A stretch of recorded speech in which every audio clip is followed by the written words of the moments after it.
Hello kids, आज video में हम सीखेंगे 1 to 15 काउंटिंग। तो किड्स, ये है मेरे पास कलर। ये है ब्लू कलर, ये है ग्रीन कलर, ये है रेड कलर, ये है येलो कलर, ये है black colour. Blue colour 1, green colour 2, red colour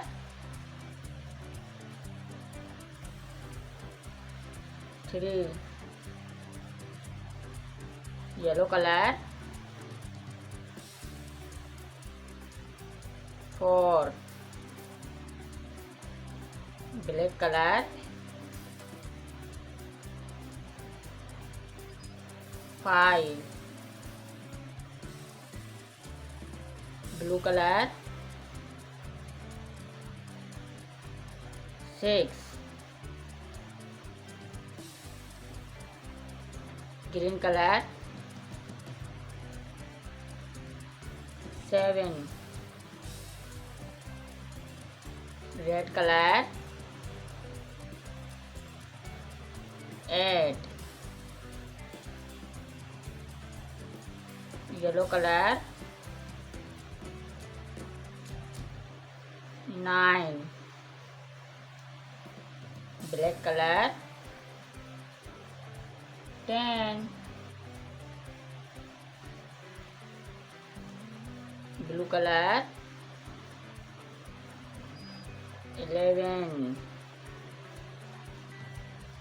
green colour 12, red colour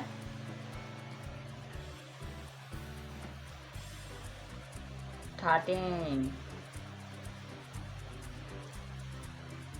yellow colour 14,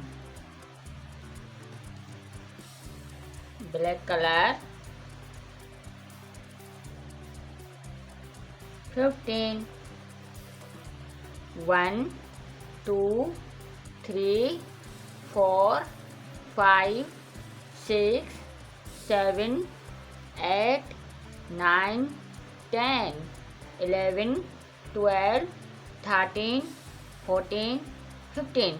तो किड्स, अगर आपको आज की मेरी वीडियो अच्छी लगी है तो सब्सक्राइब करें एंड लाइक करें। अल्लाह हाफिज़।